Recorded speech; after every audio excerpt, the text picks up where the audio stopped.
for joining us. We'll get started in just a minute.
Welcome, everybody. Welcome. Thank you for joining us for our annual Breast Cancer Awareness Month webinar and our second national webinar for this year's Sharsheret Summit. We are so excited to have you with us tonight. This is our second annual Sharsheret Summit, an array of both national webinars and local programs to provide support to those impacted and to educate the greater community. By the end of the fall season, we'll have had hundreds of local programs across the country. But tonight is the second of 3 national webinars hosted by Sharsheret and generously supported by our summit sponsors. Thank you to the sponsors of this year's Sharsheret Summit: Eisai, GSK, Seagen, Daiichi Sankyo, Merck, Pfizer, Exact Sciences, and Lilly Oncology. Their generosity allows us to expand our reach, making life a bit better for those impacted by breast cancer or ovarian cancer, or those living with higher diagnostic risk, and educate people to be proactive about their health, ultimately saving lives. Tonight's specific webinar is also supported by the Bassler Center for BRCA and the Sigmund and Edith Blumenthal Memorial Fund. Before we begin, just a few housekeeping items. A reminder that tonight's webinar is being recorded and will be posted on the Sharsheret website along with a transcript. Participants' faces and names will not show, as always. We received some questions, and when I say some, I mean a lot of questions through the registration process, and I'm sure there will be more coming in as our speakers present. So please use the chat box to ask those questions, and we will address them during the Q&A session at the end of the webinar. As a reminder, Sharsheret has been providing telehealth services to the breast and ovarian cancer communities for over 20 years because cancer is so much more than a physical experience. In addition to our many formal programs to help women and their families navigate different aspects of the cancer experience, I want to remind you that our clinical social workers, our genetic counselor are available 9 to 5 in each time zone for one-on-one support. They can answer questions, connect you to appropriate resources, allow you to vent on a difficult day, and so much more. And as always, our support services are 100% confidential and 100% free. And as we move into the webinar itself, I also want to remind you that Sharsheret is a national not-for-profit cancer support and education organization and does not provide any medical advice or perform any medical procedures. The information provided by tonight's speakers and by Sharsheret is not a substitute for medical advice or treatment of a specific medical condition. Of course, please ask your doctor or qualified healthcare professional if you have any questions regarding your specific circumstance. So We usually have a Sharsheret caller share her story before we begin each webinar. Tonight, we intentionally do not. As part of Breast Cancer Awareness Month, it is important to acknowledge that this is all of us. The largest risk factor for receiving a breast cancer diagnosis is being a woman. That is not to say there aren't other important factors or that men don't get breast cancer, but it is to acknowledge that each one of us who has joined us tonight or will be watching the recording should be attuned to our bodies and trying to reduce our risk for a diagnosis or recurrence. Okay, well, let's get started because we've got a lot to cover tonight. Tonight, we have two of the coolest doctors in breast health with us. Dr. Robin Gartner-Roth is a board-certified radiologist specializing in breast imaging at Cooper University Hospital in Southern New Jersey. She's better known as at the Booby Docs, her popular social media platform where she discusses breast health, breast cancer in an approachable and fun way. She was on a Instagram Live with us last night. She runs a podcast called The Girlfriend's Guide to Breast Cancer, designed to help those affected by breast cancer.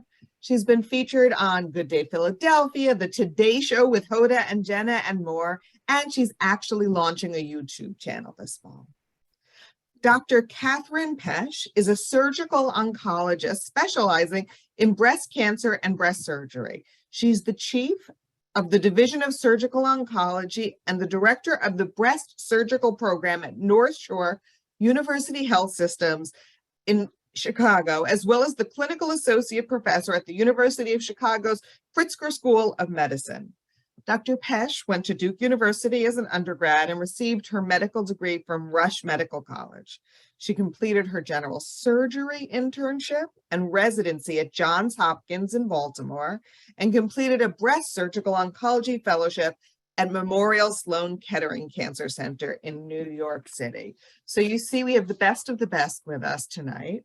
Dr. Pesch also has research interest in young women with breast cancer, surgical decision-making, and quality of life issues involved in breast cancer surgery. Each one of them is going to speak for a little bit about screening and risk reduction, as well as what happens if there is a diagnosis, and then we'll spend the rest of the time answering your questions. Okay, so we're actually going to start with Dr. Roth. So I am going to exit the screen and let you share your screen. Okay, great. So I'm going to share this. So are you able to, oops, 1 second, sorry. Technical difficulties. Here we go. All right, so what an introduction. Thank you so much. You've covered it all. So today I'm going to be talking, the talk is actually it's called The Girlfriend's Guide to Breast Cancer. So we're going to give you all the best tips and everything you should know. So by now you're probably wondering, who are you and why are you talking about this? So like she said, I'm a breast radiologist. I'm a radiologist who specializes in breast and abdominal imaging. And what that means is I'm the doctor who is interpreting all the breast imaging studies. I'm the doctor who does biopsies, all image guided biopsies, if you ever need one of those. And we are often the first doctor a woman might meet when she's diagnosed with breast cancer. Many times it's found off a mammogram, hopefully, and then we end up doing the biopsy and give results. I also have a women's imaging fellowship if anyone's looking for one for next year. I did my training. I'm going to go through this quickly, but I went to University of Florida. I went to Einstein College of Medicine. I did my radiology residency and fellowship, breast imaging fellowship at Penn. And I've been working for the last 9 years now at MD Anderson Cooper in South Jersey, right outside of Philly. I'm a mom of 3. Before you continue, your slides are not actually showing. I don't know if there's anything you, oh, okay. Wait, you see that? I see that. Well, you may have to just show it that way because it just keeps saying loading and I don't want our participants to miss. You don't see my pictures? No, it just says loading. Oh, that's so sad. You can see it this way. Okay, fine. So I'm just going to move through it this way. So I'm a mom of 3, and I'm usually a very busy mom of 3, but now I'm nursing an ACL tear, which you can't see. I had major knee repair. So that's me recently. And why do I call myself the Booby Docs? It's my, like she said, it's my social media account. My grandma always called breast boobies. I've kind of talked about them that way my whole life, and my kids talk about it. And now it's an approachable way for me to talk about breast cancer. I'm a 40-year-old Ashkenazi Jewish woman, and I have a strong family history of breast cancer and BRCA. So I talk about, understanding the importance of early detection and knowing your risk factors on my platform. Like she said, I have a podcast called The Girlfriend's Guide to Breast Cancer for those navigating a breast cancer diagnosis. I hope you never need it, but in case you do, it's there. And like she said, we were featured. So the goals of the lecture, like we said, we're going to talk about who's at high risk for breast cancer. When should I start screening mammogram? How often? Do I need extra imaging and with ultrasound and MRI? What is dense breast tissue and why should you care? And ways to lower your breast cancer risk. I'm going to talk quickly because there's so much to cover in 20 minutes, so I apologize for that. So this lecture doesn't substitute for medical advice, like she said, and opinions are my own. Always ask your doctor about your specific questions. So who gets breast cancer? That's a great question. Everyone knows the 1 in 8 will develop invasive breast cancer over her lifetime. That number is even higher if you include non-invasive cancers. And it does account for 1%, over 1% of men. It's the most common cancer in the US, and globally, it's the most common cancer worldwide. The rates start increasing after age 40, but there is a significant number of women, about 12,000 cases a year, that will be diagnosed before the age of 40, and that's where early detection comes into play. It gets more common as you get older. It's actually the most common in women in their 70s. But it's still the leading cause of cancer for young women, leading cause of cancer death, most common cancer during pregnancy and postpartum. So it really is a young woman's problem as well. Like she said, the 2 greatest risk factors for developing breast cancer are being female and getting older. So everyone is at risk here. Your risk doubles if you have a first-degree relative who's been affected by breast cancer, and it's about 5 times if you have 2 first-degree relatives diagnosed. But despite that, most women, about 85% of women, will not have a family history of breast cancer when they're diagnosed, and most will not have a known genetic mutation, only about 5 to 10%. And of that, it's more common BRCA. We'll talk about a little bit more about that. So when you go into risk factors, it's pretty much modifiable and non-modifiable. So non-modifiable, things you can't change: being female, getting older, a genetic predisposition. If you had a personal history of breast cancer, dense breast tissue, we're going to talk a lot about tonight, it's a risk factor. If you had chest wall radiation when you were 10 to 30 years old, you are increased over your lifetime. Other things that you could read about. And then also modifiable things that you could change. So all of these are pretty much related to excess estrogen, but obesity, increased alcohol, oral contraceptives, not having children. And when we talk about that, things that you could do to lower your risk, I'm going to switch to this slide, would be things like, these are just 5 easy lifestyle changes you could make to lower your risk of breast cancer, which would be maintaining a healthy weight, 3 or less alcoholic drinks a week, maintaining normal vitamin D levels. We know that improves outcomes, exercising, and having a plant-forward diet. But all of these are ways to lower your risk. They do not prevent breast cancer. You could do everything right and still get breast cancer. And that's the unfortunate thing, which is why early detection is key. So we talked about that. So I want to focus on this slide. So this is a newer recommendation, but we're talking about a lot more now. But all women, especially Ashkenazi Jewish and Black women, should be evaluated for breast cancer risk factors starting at age 25. So really, you want to have that conversation before the age of 30 so that we can identify women that are high risk and would benefit from earlier or supplemental screening, such as ultrasound or MRI.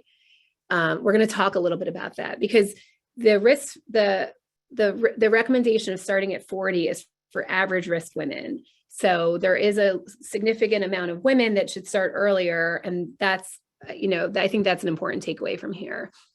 So let's say you just kind of want to figure it out. You really should talk to your doctor about that and let them, sit down with you in your risk factors. But if you were interested in doing it yourself, you could look at something called the Tyrer-Cuzick, I spelled that wrong, Cuzick calculator, or the IBIS model. And it's basically an online calculator. It's not perfect, and it's really only meant for over 30 years old, and it's better in some populations than others, but it's pretty much the best calculator that's out there that you can kind of Google yourself. And you plug in your age, your BMI, when you had your period. They're going to ask you about family history and things like that. And ultimately, it will give you your risk score. Okay. So women that are an average risk of lifetime risk of breast cancer is about 12%. So high risk is considered over 20%. It's considered high risk for breast cancer. Somewhere in the middle is that intermediate phase. That's me. And so it's important to know your risk factors. So if you are over 20% lifetime risk of breast cancer, you definitely would like to see a genetic counselor, and also get in touch with a high-risk breast clinic so that we can start screening you early. Usually we start screening as early as 25 for MRI and 30 for mammography. And a good rule of thumb is that if you have a first-degree relative who's been affected by breast cancer, you're going to want to start 10 years before their age of diagnosis, but not before age 30 for mammography or 25 for MRI. So really, women in their 20s that know that they're high risk for breast cancer really should be starting with annual MRI as well. And that's how you really find the women that, we're hoping to find that, the 20 and 30-year-olds that are going to develop breast cancer, because we know they're out there. Some risk factors that should trigger you to seek genetic counseling.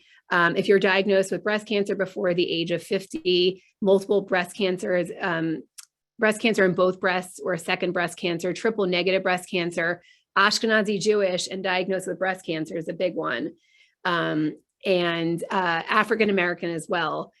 And also family history. If you have multiple family members who've been diagnosed with cancers, that should trigger you to seek some kind of genetic counseling, because then they might be able to identify it and, start screening earlier if we need to. I just want to touch a little bit on the BRCA mutation. So the BRCA mutation, we always talk about Ashkenazi Jewish, and it's because 1 in 40 Ashkenazi Jewish people carry a BRCA mutation. So that's men and women, and that's about 10 times higher than the general public.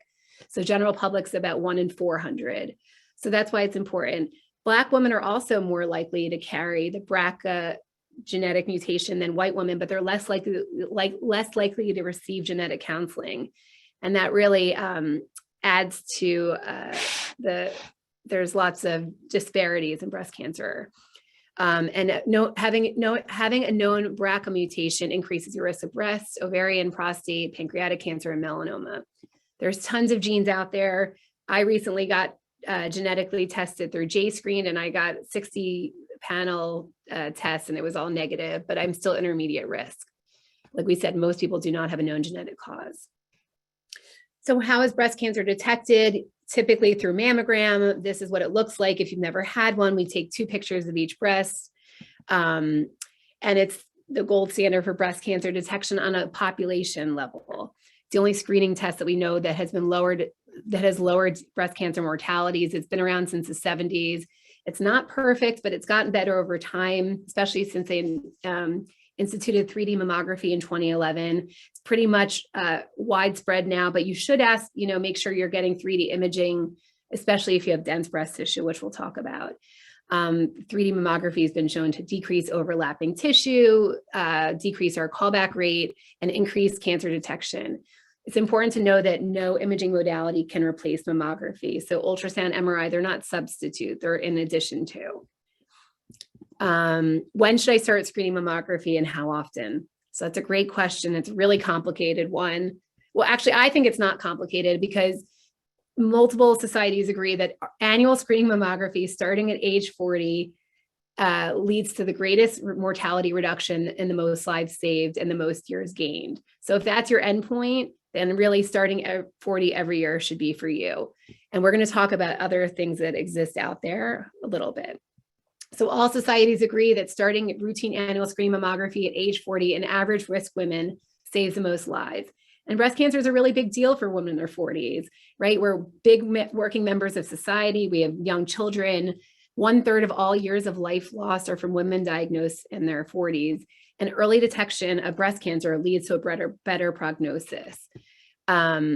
There are other things, there are other recommendations out there, and this is where it gets confusing, because 40 every year saves most lives, but then you also have, on the other end of the spectrum, you have USPTF task force that says 50 every 2 years and stopping at age 74, which is crazy to me. I mean, it's crazy to many societies that because there's hundreds of thousands of women that will be diagnosed in their 40s. So if not screening that population and only going every 2 years, I don't know how you would really detect it, especially with early detection.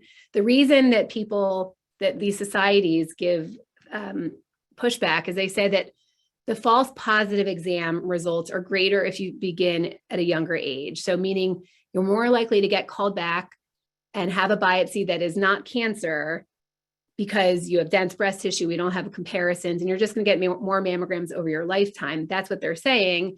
But it's really up to the woman to have the information and decide what screening protocol is best for her, right? So there was this great article in the Washington Post that says, don't you worry your pretty little head about breast cancer. We don't place our paternalistic views on prostate cancer. We give the facts and the men can choose to come or not. So I feel the same way about women. Many people do. So average risk women should start at age 40 every year or 10 years before your first degree relative. Higher risk women should start earlier and benefit from supplemental screening such as MRI, ultrasound. I guess I always ask a patient, would you be willing to go through a biopsy only to find out it wasn't breast cancer with the potential of finding breast cancer in an early stage? And if the answer to the question is yes, then you're probably a great candidate from supplemental imaging, especially if you have dense breast tissue or a high risk of breast cancer. So it's really a conversation that women should have with their doctors. I'm going to go through this fast, but it is important understanding your mammogram report. If you've ever had a mammogram, there's a lot of important information in there, and it kind of sounds like gibberish if you're not familiar with it. We use something called lexicon, where we can only use certain words, and at the end we give our result. And this is actually my mammogram report. So there's a few things I highlighted here, which I wish it was bigger so you could see this better. But I think I can is that bigger now? A little bit. Okay, a little bit. So under here, you're going to see breast composition. So that's a really important category. And that should be like the second or third thing. And the radiologist assigns your breast one of 4 categories, which we're going to talk about: fatty, scattered, and heterogeneously extremely dense. And that's considered dense breast tissue. So the only way to really know your density is to read your mammogram report. And then under our recommendations, it says supplemental screening with ultrasound in the setting of dense breast tissue should be a thoughtful choice after a complete risk assessment and weighing the risk and benefits like we talked about. And at the end, there's going to be something called a BI-RADS category. And what that means is it's our code to the doctor and the patient what our recommendation is. So if you get called back from your mammogram, you're getting a BI-RADS 0. Okay, that means that we need more information. About 10% of women will get called back from their mammogram. And that number is even higher if it's your first mammogram for 2 reasons. One, because we don't have comparisons. And 2, you might have dense breast tissue. You're more likely to have dense breast tissue. So getting a 0 callback should not be completely panicked just yet, because most of those will end up being okay. And we'll talk a little bit more about that. A BI-RADS 1 or 2 is essentially normal. A BI-RADS 3 we're saying it's probably benign. It's a less than 2% chance of cancer. So category 4 is suspicious. It's anywhere between 2 and 95%. And a category 5 is highly suspicious. So if you get that recommendation, it's probably going to be cancer. They're going to do biopsy to tell, but we'll know for sure. And BI-RADS 6 means we know you have cancer. So I want to talk a little bit about breast density because it's a really important topic and it's in the news a lot right now. So about 50% of women are considered to have what we call dense breast tissue. So the breasts are composed of fat and fibroglandular tissue. So on the mammogram, you could see that the fat is black and the dense tissue is white. And the problem is that cancers are also white. So you can imagine how much harder it would be to find a cancer in a woman with extremely dense breast parenchyma compared to a woman with fatty tissue. And like I said, about 50% of women have dense tissue. And really, you can only tell it on a mammogram. And not only does it make it harder to see breast cancers, but it also is an independent risk factor for breast cancer. So having dense breast tissue increases your breast cancer risk by 1 to 2 times. So it's a kind of a double-edged sword. And that's why, so you might be asking, is it really that dense? Is dense breast tissue really that limited, or are you just covering your tushy? Because, so these are a few cases of, so this is something called contrast mammogram. Okay, so this is the case of that look like on 2D, I'm sorry, 3D imaging. And this is what it looks like on contrast mammogram. So you could see large areas of bilateral cancer that you really cannot see even on your best day. Like you might call one of the areas, but certainly not all of them. Again, here's a few. There's, on a good day, maybe you'd call this, but you certainly wouldn't call the one behind it and this. And again, this isn't meant to scare you. It's really just to educate you about what the limitations of mammography really are. So, oops, sorry, that was a snafu. So thanks to the advocacy of many groups, include dense breast notification laws are becoming more common. So now 38 states and DC have some sort of breast density notification. Not all states require that a woman be notified of her personal density, which is why it's important to read your mammogram. And not all states require insurance coverage. So that's a battle right now in DC, and they're fighting for that right now. And I think that we're going to start seeing more and more coverage for that, hopefully next year. Katie Karg is very involved. So the law requires that women be, everyone gets a letter saying that they might have dense breast tissue. So it's not even a personalized thing saying you have dense tissue, talk to your doctor. So you really do have to read your mammogram report. And I really think that if you have dense tissue and you're a motivated patient and you really are proactive and want to find the earliest cancer at the earliest time, then adding on a supplemental breast ultrasound, MRI, or even a contrast mammogram or abbreviated MRI based on your risk factors is a good idea. I did it myself.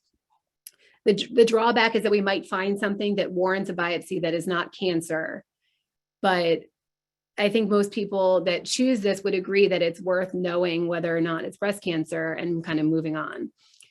By adding on supplemental screening, it increases our sensitivity to like 95 to 100%. We're able to detect earlier, smaller, node-negative cancers. The cons, like I said, it may lead to unnecessary biopsies. And just to reiterate, nothing can replace mammography as an annual screening test. Really quickly, just want to go through this a little fast, but screening exam is meant for asymptomatic women. So when you come in, that's you come, you get your mammogram and you leave and you get the results, and that means you're screening. Diagnostic is if you have a breast complaint, and that's a very different situation and it's scheduled very differently. In that scenario, you meet with a radiologist. You sometimes do ultrasound or extra pictures, and you meet with the radiologist at the end and get the results. And you might even get a biopsy recommendation. So that's why I always tell people you could schedule a screening mammogram during a lunch break. I wouldn't really schedule a diagnostic mammogram during a lunch break. So the 4 most common breast complaints, a good way to remember is NAPS, changes in nipple, armpit, pain, and skin.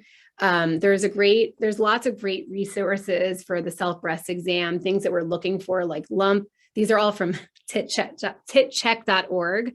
Lump, nipple, skin changes, discharge, skin rash, redness. That's a great organization, Know Your Lemons and the Breasties.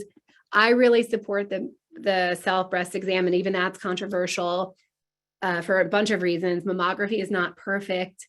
About 40% of breast cancers are discovered on palpation, and nearly 80% of young women diagnosed with breast cancers find the abnormality themselves.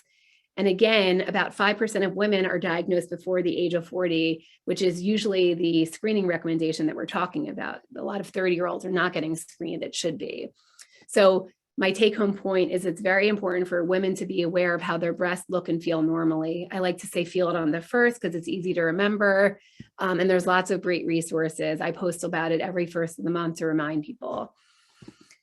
So if you find a change on the self breast exam, Don't panic. Most breast changes are going to be benign. Just continue to pay attention to the area and ask your partner to feel it too. If you notice any persistent changes or abnormalities, make sure you bring it to your doctor. You know your body best. And again, don't be afraid to ask for imaging, especially if you notice a change and you're worried about it.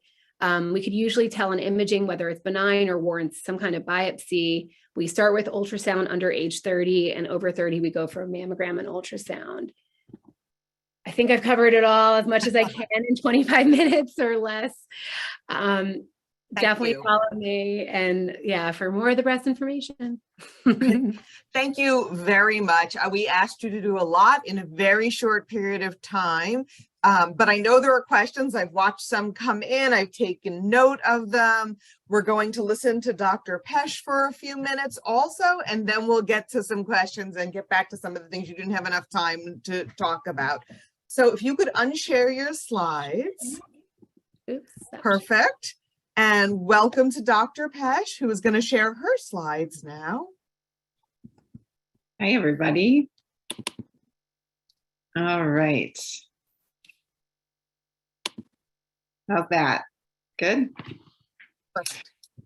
All right. Hi, everyone. My name is Catherine Pesh. Thank you for having me. I just am so happy to be here today. And you know, the glass half full, I'm going to talk about a little bit today, you know, with Zoom. It's so nice to be able to meet with all of you in a very convenient way. So I hope you learned something tonight.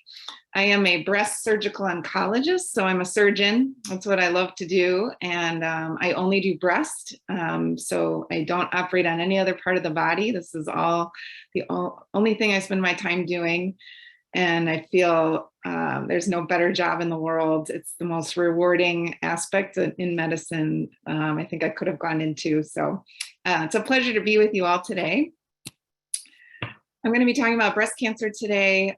We learned a lot just now, and I'm going to try not to repeat anything. You know, what I like to talk about from an epidemiologic standpoint is that I look at breast cancer in both good and bad ways these days. You know, unfortunately, breast cancer is the most common cancer out there. About 1 of every 3 cancers, period, will be a breast cancer. And, you know, the average woman walking down the street, her risk is about 12%. About 1 out of every 8 women get breast cancer.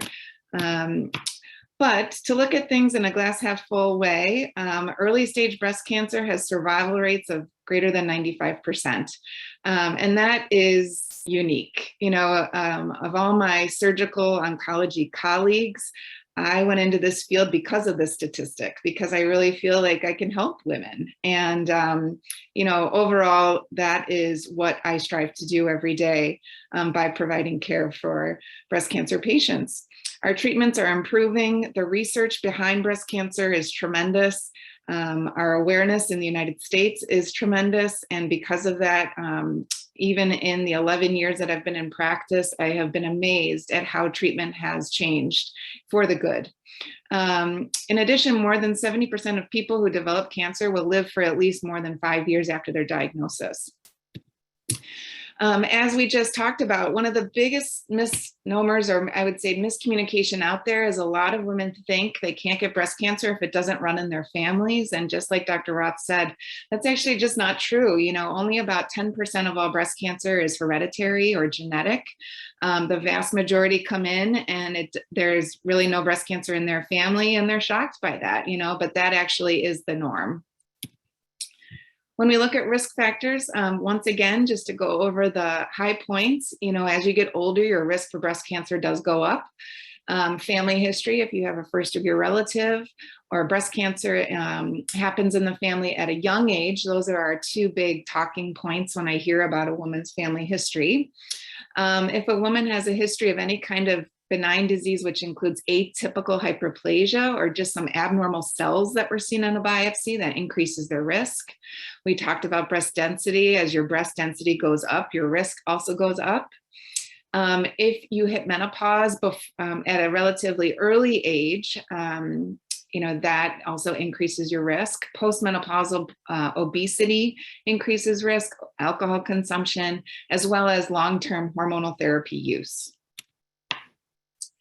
So kind of to get back to breast cancer 101, where does breast cancer develop in the breast? With any newly diagnosed breast cancer patient I meet, I pull out a picture and we talk about what is the breast, what makes up the breast. And inside the breast, we all have breasts really in order to make milk back in the day. And so our milk is made in what's called the lobules of the breast.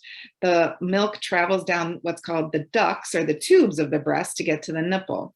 So breast cancer can develop in what's called the ducts, which would make it a ductal carcinoma, versus in the lobules, which would be a lobular carcinoma. Of the two, ductal is much more common. It's accounting for about 80% of all breast cancers. And really, when a cancer develops, it can be one of two types. One is called ductal carcinoma in situ, which means that the cancer cells developed inside the duct itself. Sometimes this shows up on a mammogram as what's called calcifications, these little white dots that you might see on a mammogram. This is considered, sometimes we use the word non-invasive, which means the cancer's still all inside the duct. This is in contrast to what's called invasive cancer, which means the cells are starting to leave the duct. Whenever they have the ability to leave the duct and spread into the surrounding tissue of the breast, that then means that it has the ability to spread elsewhere. When breast cancer spreads, the first place it spreads to are to the lymph nodes in the armpit. Really, the only way breast cancer can spread is it leaves the breast itself, it goes to the lymph nodes in the armpit. It usually has to be in the lymph nodes of the armpit for a period of time before it then has the ability to get anywhere else in the body, so to another organ, such as your liver, your bones, and your lungs, for example. And so for that reason, for some women, we do remove lymph nodes during surgery. So if you had that non-invasive breast cancer, which was limited to just inside the ducts, we do not have to evaluate the lymph nodes. However, if you do have invasive cancer, then it is required that we also evaluate the lymph nodes of the armpit during surgery. And this is just a schematic of what the breast looks like. If you have a breast cancer here and it is invasive cancer, that means that the cancer cells can spread to these lymph nodes that we all have all over our body, but the first ones it spreads to are to these lymph nodes in the armpit. And the way that we evaluate these lymph nodes in the armpit is with something called a sentinel lymph node biopsy. So of all the lymph nodes in our armpit, there's actually a map to them.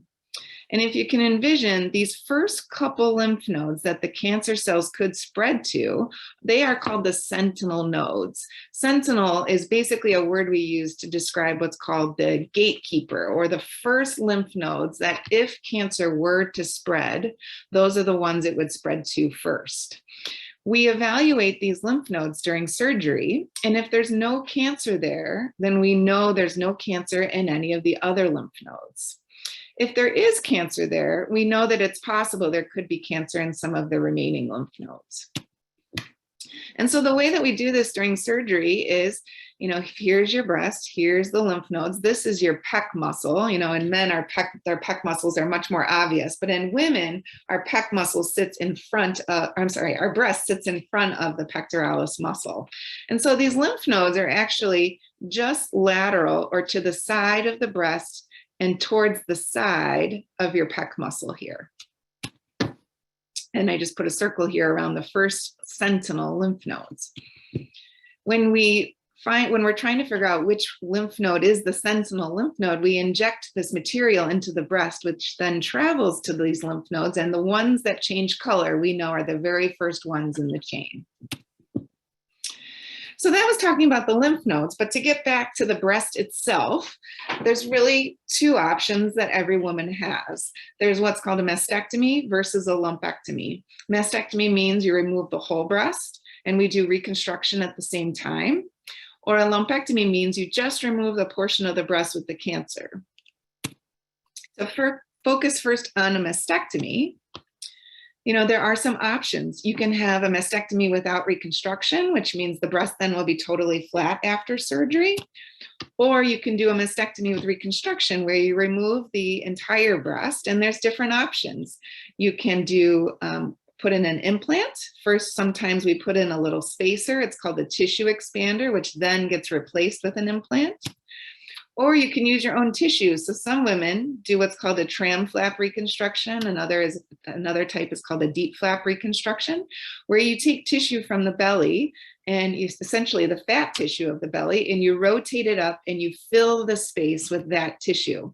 It's kind of like doing a tummy tuck and breast reconstruction at the same time. So a much bigger surgery, but it is living tissue. And with that, it's kind of like an upfront investment is what we like to say. It grows with you. So if you gain weight, it gains weight. If you lose weight, it loses weight because it has blood flow to it. There's a whole other world as well about nipple reconstruction. Believe it or not, this nipple is fake. There's amazing things that we can do to recreate nipples. And if we're not recreating them with actual tissue, there's a whole other world as well involved in nipple tattoo reconstruction. There are accounts on Instagram all about 3D tattoos. And let me tell you, they are incredible things. When I see a patient with a 3D nipple tattoo, sometimes I've been wrong and shocked that they're not real. They look very, very real. So now to focus onto a lumpectomy. This means that we're actually just taking out the portion of the breast with the cancer and leaving the rest of the healthy breast behind. And so we make an incision over the breast tumor itself, and then we take out that area. We take out the lump and then a little bit of the surrounding area from what you can see here. And for some lesions, if I can feel it as a surgeon, I just take it out. But if I can't feel it, that usually means we need our wonderful radiologists to tell me where the tumor is before surgery so that I know where to do the surgery. There's different ways you can do that. Some institutions use what's called a wire localization. The radiologist puts a wire into the area where the tumor is to tell the surgeon where to operate. At my institution, we use what's called radioactive seeds. So we put these little radioactive seeds into the tumor, which then I use an instrument in the OR. And when I scan the breast, it makes a very loud noise when I'm over the seed. These radioactive seeds are extremely small. They look like a little grain of rice. They're radioactive, but extremely low dose. And so you could hold a baby. When I was pregnant doing the surgeries, it was no risk to me. It's very, very safe. So we use this probe and we, scan the breast, and it makes a loud noise right when we're over the seed. So I know exactly where to do the lumpectomy. And so this is just a cartoon of that. What's important with a lumpectomy, though, is something called the margins. So that means that when you take out a lump of tissue, you also want to take out a little bit of tissue in that surrounding area that does not have any cancer in it, just to confirm that we got all the cancer out. Because sometimes if we see on a pathology report that this extra tissue in the surrounding area does have some cancer in it, that would make me nervous as a surgeon that we didn't get it all. And so what that then requires is a second surgery to take a little bit more tissue to make sure you get it all. Most of the studies in the literature say the chance of that is about 10 to 20%. So for all our women who choose to undergo a lumpectomy, we do talk about the possibility that we might not get it all in one surgery. You might need a second surgery to get clean margins. So, lumpectomy versus mastectomy, how do they compare in terms of the actual surgery process as well as the recovery? A lumpectomy is an outpatient procedure. A lot of times it can be done under twilight anesthesia. It takes about an hour. The recovery is very similar to a biopsy that a woman undergoes, a little sore for a few days, but pretty much back to normal within a week. A mastectomy sometimes spends one night in the hospital. A lot of times now even it's outpatient surgery, but it does require general anesthesia. We do have to place drains during surgery. It takes about 2 to 3 hours, but recovery does vary. A woman who does not decide to have reconstruction, usually within 2 weeks or so, they're feeling pretty good. If you do have reconstruction, if you have an implant reconstruction, typical recovery is about 3 to 4 weeks. If you decide to do the bigger surgery where you take your own living tissue and recreate the breast out of that tissue, recovery is more about 6 to 8 weeks. But what's really important is that overall survival rates are the same between the two options. A lumpectomy is equal to a mastectomy in terms of outcomes. The only difference is with all lumpectomy patients, we do recommend as well breast radiation after surgery. So if you think about it, after a mastectomy, the tissue's all gone. And so the chance of recurrence in that breast itself is low. If you do a lumpectomy, you're just removing the part of the breast with the cancer. There's still a lot of remaining breast tissue that cancer could come back. And so because of that, with radiation, we find that the outcomes though are the same as with a mastectomy. After surgery, we do really reconvene as a group. We take a team approach. Every patient meets with both a surgeon as well as an oncologist at that point. As we look at your results from surgery, we're going to look at how big was the tumor. Is there cancer in the lymph nodes? We also look at something called the receptors. Does it respond to hormones or not? You know, how aggressive is this breast cancer? And that really helps determine what treatment is needed after surgery. Some women, we recommend a hormone blocker. If the cancer feeds off estrogen, we recommend a pill which blocks estrogen, which helps keep the cancer from coming back. For some of our cancers that are more aggressive and have a higher chance of recurrence, if there's cancer in the lymph nodes, a lot of times we do recommend chemotherapy. And then for women who have a lumpectomy, as we already described, we do recommend radiation. That's about it. 7:47. I hope that was okay. No, that was great. Thank you. Between the two of you, there's a lot of information, a lot of great information. And I just want to jump right into questions so we can get as many of them in as possible. So, okay, so one of the questions, and this one is for Dr. Roth. I'm sure you hear this a lot. So let's get your opinion. Have you heard of breast thermography? And if you have, is it something you recommend as a preventative screening measure for anyone who has not been diagnosed? I do not recommend it. Yeah, I've heard of it. It just hasn't been proven by the FDA to detect breast cancers. I've seen some cases, but I mean, mammography is really the only screening test that's been shown to lower breast cancer mortality. So I'd stick with that. Thank you. This one is also for you, Dr. Roth. Somebody said that she hasn't been allowed, despite requests, a diagnostic mammogram, despite the fact that she has a strong family history. So can you please clarify, is a diagnostic mammogram just for people who are exhibiting symptoms, or is it for anyone who's at high risk? No, it should. So if you're just high risk, but you have no symptoms, you're still a screening mammogram. Or screening test, unless the reasons you'd get, if you, some places for the reasons for diagnostic mammograms, if you have a lump, you got called back, or some institutions, they might keep their women who just got treated for breast cancer and have a post-operative breast, they might kind of keep them as a diagnostic for the first few months. But other than that, just because of family history doesn't mean you should be a diagnostic. Thank you. I hope that's a source of comfort for whoever asked that question. This one is for Dr. Pesh. So someone who is a transgender woman who has a first-degree relative who's been diagnosed. So in terms of both, actually it might be for both of you, I'm not sure, but in terms of both screening and other things that they should be doing to consider both breast cancer risk and the transition process. Go. Well, I think, you know, it's pretty much we treat everyone the same. And so I think a lot of it just depends on their overall risk factors. You know, first-degree relatives is a risk factor. With transgender, which we're seeing a lot now, I think a lot of it has to do with, are they taking exogenous hormones, you know, and what is their plan with that? How long are they planning to take them? You know, in my office, I'm seeing a lot of transgender females just for good breast exams. You know, I think a lot can change over time. And I think just even talking about surgical options and whatnot. So yes, I think, you know, we treat it very similarly to non-trans patients.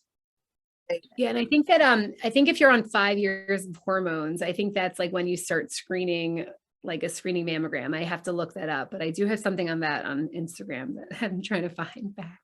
Okay, so hop back in if you find it, but clearly the doctor that is managing the transition needs to know there's a history of breast cancer in the family. Yeah, okay. Exactly. Thank you. And there are a couple of great organizations that are specific to cancer in the LGBTQ community. So, so definitely send an email to us and we can get those to you as well. What about screenings during pregnancy? Which are safe, which are not recommended? You know, we always have somebody who's been diagnosed during pregnancy. So that's a great question. So pregnant and breastfeeding, you could still get a mammogram actually. Your breast will look denser. The dose to the fetus is very, very low. We could always shield it with a lead shield if we need to, but certainly if a woman is high risk, I think even average risk, I think it's still a good idea to go in and get your mammogram. And you might want to get an ultrasound because like I said, you might be denser than usual as well. So you might want to ask for that ultrasound script as well. You cannot get a breast MRI. Gadolinium crosses the fetal barrier, so you wouldn't want to do that, but that's where a mammogram and ultrasound are good. And also I want to do more studies on contrast mammogram in women with dense breast tissue who are high risk, because I think that's a great reason to do that as well. So that leads right into another question. Somebody asked, is research being done to develop better ways to screen women with dense breast tissue specifically? I really think contrast mammography is like where it's at. I just think it's really sensitive. You could do it. All it really is a mammogram plus IV contrast. We've been doing it since 2011 at our institution. It's not that widely available. Tomosynthesis kind of got more attention than contrast mammography at the time. They came around the same time. And now I think people are starting to go back more in the contrast mammogram lane. So I think that's where the future of that is. I don't know if you agree. Just to be clear, tomosynthesis, that's a 3-dimensional mammogram. Yeah. And if someone knows they have very dense breasts, can they ask for the contrast? So the thing is, it's not really approved as a screening tool by the FDA just yet. So there are off-label uses. So like we've been using it off-label for dense breast tissue and intermediate risk of breast cancer. I think more research, like I want to do that now. Like I think that's where people are, I think that's where research is going, because it's something that we could do to improve mammography a million times. I mean, you saw those pictures. Yeah, those pictures were very clear and shocking. So yeah, absolutely. Okay. Dr. Pesch, you talked a little bit about lobular carcinoma, which we know doesn't get as much attention. But somebody asked, is it harder? Well, again, this might be a two-part. One asked, is it harder to find on a mammogram? And two, does it have a higher rate of reoccurrence? Great question. So yes, lobular, I will start with some good news. It does tend to be a less aggressive type of breast cancer, meaning very slow growing. We call it low grade. It usually responds to estrogen, which is a good thing of all breast cancers that we see. But it can be tricky. And so what I mean by that is sometimes it's missed on a mammogram. A lot of times early in my career, before supplemental screening was available, I would feel it on exam when I was doing a breast exam and a mammogram didn't show it. Since we've done more supplemental ultrasound for women with dense breasts, I think we have found more lobular cancers that way. If I meet a patient who's diagnosed with lobular breast cancer, I automatically always get a breast MRI because I think it gives me a clearer image moving forward. In terms of reoccurrence rates, no, lobular cancers do not have a higher risk of reoccurrence compared to ductal. There is one important point about lobular is that, like we should get MRI because it's more likely to be bilateral and multifocal or multicentric. So meaning multiple areas involved in a breast or even the other breast. And that's why sometimes lumpectomy is not a great option for those kind of patients. Okay, that is important. Okay, a question about, and you mentioned this briefly, Dr. Pesch, about post-surgical medicines, aromatase inhibitors, tamoxifen. So there were a lot of questions that came in with very specific, this is what I am, I have a choice, should I do it? So let's just talk about a couple of them. First of all, DCIS, when you say it's in situ, it hasn't spread beyond either the lobules or the ducts. Is it recommended there? And then, because that's kind of like a good baseline, but then in general, what are the considerations, knowing that these medicines are a long-term commitment and have significant lifestyle challenges that or side effects that come with it? What are the considerations when deciding whether or not to go on tamoxifen or an aromatase inhibitor? Absolutely. So for any woman with a breast cancer that likes estrogen, that's estrogen receptor positive, we typically have them meet with an oncologist to discuss starting one of these medications, these estrogen blockers. If you're premenopausal, that usually means that they will recommend what's called tamoxifen. If you're postmenopausal, it's usually a different medication, such as an aromatase inhibitor, which is also an estrogen blocker. It's just blocking the estrogen not coming from your ovaries anymore. It's coming from fat cells and things like that. So things to consider when it comes to non-invasive breast cancer. These medications really have not been shown to change your overall survival of the breast cancer that you just had. What it really is thought of as more as protection of the remaining tissue. So if you chose a lumpectomy and you had radiation, you could consider taking this medication to protect the rest of that breast as well as your other breast from developing a breast cancer. This is different, though, than when a woman has an invasive cancer. We know that the chance of survival and recurrence, all those numbers are different after surgery. And so we do automatically always recommend these medications to help decrease recurrence and improve survival. So then I have two or three more questions we can ask, but that leads to a question that somebody asked about long-term in quotes collateral damage. Yeah. So again, to rid a body of cancer, to reduce the risk of recurrence, the medicines, the surgery, they take a toll. And also there are emotional or psychosocial issues.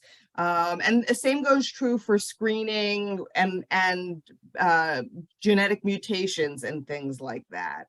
So I'm not sure so much if this is a question as that it was an important question asked. And I feel like I just want to say, and anything you can add to this, that cancer isn't just a physical experience. It's an emotional experience as well. For some, it may be a spiritual experience. And those are not that collateral damage, so to speak, shouldn't be poo-pooed. It's very important. And many of the teams across the country that are oncology teams include things like social workers. And of course, that Sharsheret has an amazing team of social workers to address that part of the cancer experience.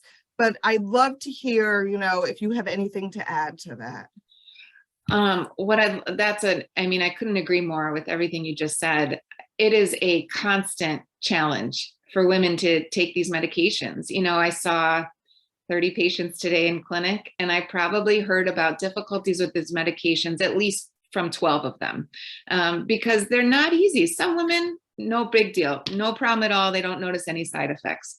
Other women, 12 side effects that they could list, insomnia, hot flashes, weight gain, vaginal dryness, loss of hair, emotional aspects. It's just horrible. And so everything truly is a balance. And I think it's a matter of really harnessing and honing down on, what's your quality of life like?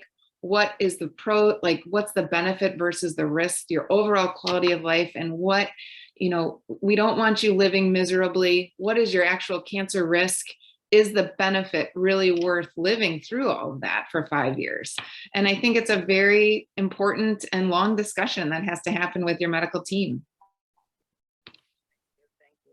And of course, there's also anxiety if one knows they're at high risk with the screenings, and are there Are there false positives? Are you sure? Are the screenings catching everything they should be catching? And dealing with that anxiety is part of, I guess, the pre-cancer experience. Hopefully, it will never lead to a cancer experience, but it's part of the whole thing, the whole experience. We actually call it scanxiety when like you're Anxiety, exactly, exactly. And I think that's constant fear that women live with after a diagnosis of breast cancer is that recurrence. So yeah, it is a lifelong, there's a life before cancer and there's a life after cancer. Absolutely. Okay, last question, because we are running out of time. Somebody asked about long-term risk with breast calcifications found benign with stereotactic biopsy. Does that put them at higher risk, and should they be doing additional screenings? It depends what it came back as, right? Like if it's one of those high-risk lesions that like atypical ductal hyperplasia, atypical lobular, LCIS, things like that, that increases the risk. But otherwise, I want to say no, even though we know that if like fibrocystic changes and more dense tissue does lead to, you know, more breast cancer overall. So the easy answer is no, but I mean, who knows? But it's not like those calcifications will turn, if they're managed correctly, they shouldn't turn into breast cancer. Yeah. You know what, we could keep this conversation going, but I want to be respectful of your time and our participants' time. So let me start by thanking both of you. Your guidance and insights tonight have been invaluable. And by the way, thank you to everybody on the screen for A, bringing the questions, and B, prioritizing self-care. We all deserve a round of applause. I do want to share some upcoming Sharsheret Summit programming with you. Earlier, I mentioned this was the second of 3 national webinars next week. On November 1st, we will be presenting Navigating Insurance, a conversation about coverage with Erin Bradshaw of the Patient Advocate Foundation. We also have several more important programs scheduled, including More Living, Less Pain, and when cancer becomes a third wheel, maintaining your relationship during difficult times. But you know what? There was a question we didn't get to answer, and I am addressing it here. Somebody asked about talking about men's risk, because men do get breast cancer too. So even though it's not formally part of the summit, I wanted to give you a preview that on November 15th, because November is Movember, Men's Health, we are doing Let's Talk About Men, Hereditary Cancer Risk and What It Means for You and Your Family. So be on the lookout for that coming up as well. As I noted, not only do we have these national webinars, but hundreds of programs across the country as we commit to raising awareness and supporting those impacted by a diagnosis. So there is a link going into the chat box right now. It's a special summit website, a microsite that's part of our bigger site. It includes national programs and registration information, local programs that you can kind of scan by where you live, a digital resource kit to download. And if you can forward, yes, not only will it be on the website, but you can scan that right now and it will automatically download onto your phone so much important information. And by the way, the microsite is being updated regularly, so check it on an occasional basis. As we conclude this evening, there's an evaluation link going into the chat box right now. Please take a moment to share your thoughts. You can actually click it now and still hear the last few moments of the webinar. I do want to thank again tonight's webinar sponsors, the Vassar Center for BRCA and the Sigmund and Edith Blumenthal Memorial Fund. I see the survey link right there. And of course, we want to share our deep gratitude to the sponsors of this year's Sharsheret Summit, Eisai, GSK, Seagen, Daiichi Sankyo, Merck, Pfizer, Exact Sciences, and Lilly Oncology. Remember that Sharsheret social workers and our genetic counselor are there for you to answer questions, to connect you to resources, to provide support. The information is right there on how to reach us. Have a wonderful evening. Thank you for joining us, and we hope to see you at next week's program. Good night. Thank you.